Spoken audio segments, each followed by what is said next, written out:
Hello, good morning, dear students. Myself, Professor S.P. Vindigiri, Department of Economics, taking online classes for PUC first year commerce students. Dear students, in the last class, we have understood the organization of data, how the data collected is organized in a systematic manner. In today's online class, let us understand the presentation of data, which is the fourth topic in statistics for economics.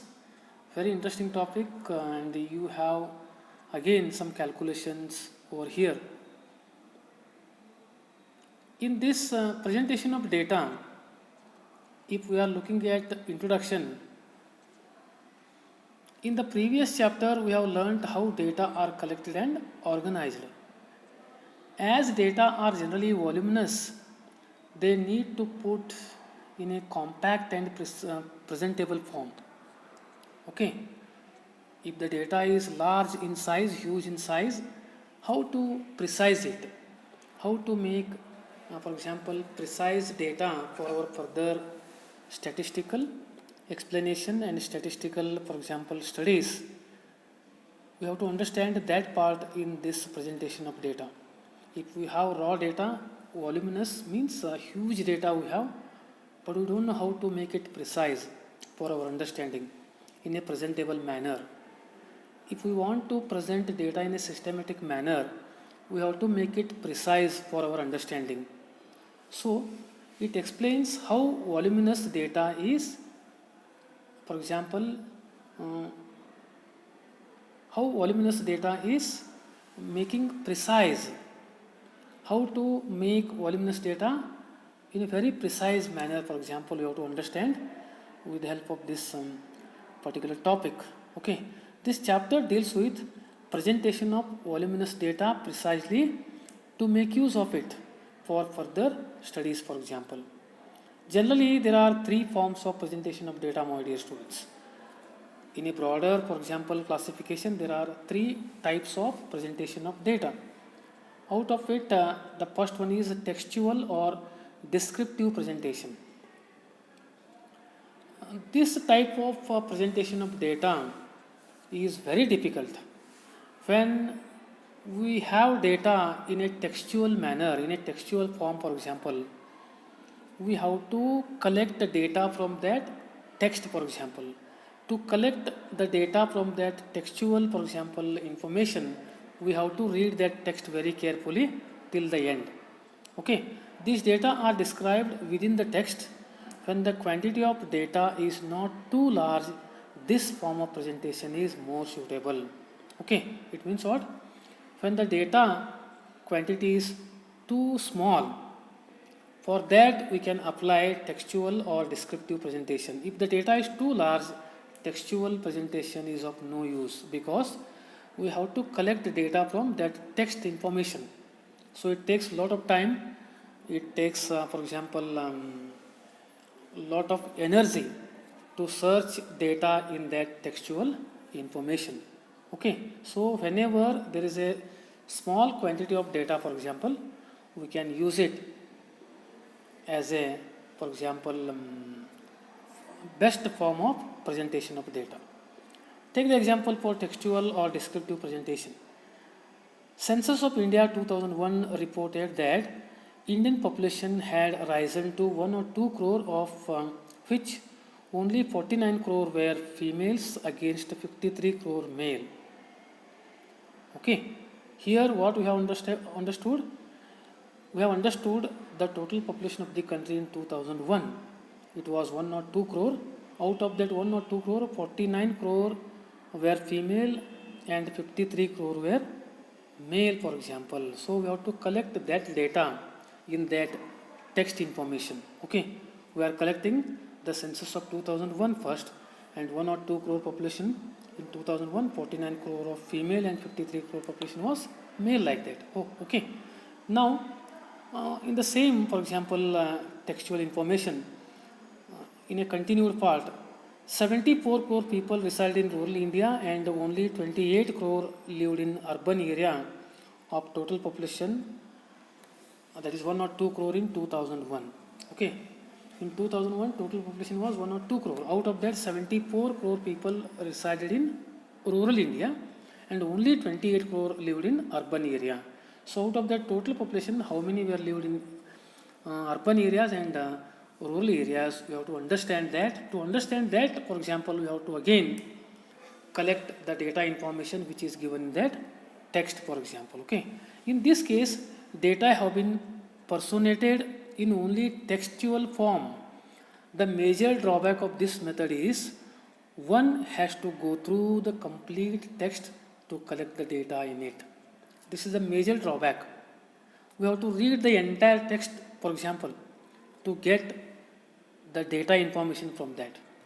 Data is not easily available when it is in a textual presentation form, for example. Okay, it is very difficult to collect the exact data from textual presentation. I hope you understood. Now, coming to the second form of presentation of data, that is a tabular presentation. So, tabular presentation has 4 types. Okay. Before going to that, let us understand what is tabular presentation. In a tabular presentation, data are presented in rows horizontally and columns vertically, for example, and cells which includes boxes, for example. Okay, I hope you understood. In a tabular presentation, data are presented in rows and columns horizontally and vertically, and cells also for example are there which are also known as small boxes. Whatever data is filled in that small boxes, we have to understand that. It organizes data for further statistical treatment. It has 4 types, I said. If we have a further statistical treatment or statistical study, we are using tabular presentation form. Okay, tabular presentation of data is very much, for example, important when we are going for further studies in a particular, for example, research. Okay, so when we are presenting data in the different columns with rows, for example, we are able to understand what is the status of data, in what year, what was the data, for example. Okay, I hope you understood, my dear students. And also, we can understand the data information which is presented in tabular form in a systematic manner when it comes to the literacy rate, for example, when it comes to population of the country, when it comes to production, for example. Okay, take the example for that tabular presentation.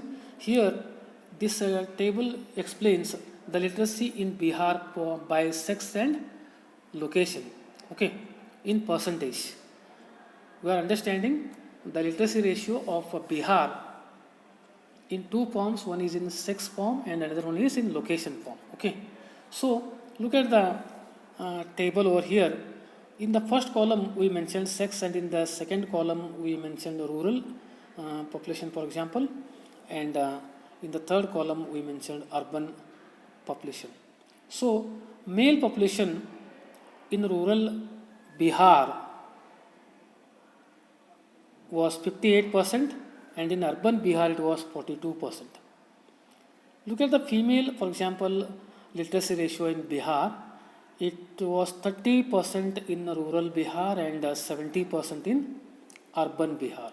So it is clearly showcases that what is the exact literacy rate in Bihar when it comes to gender and location.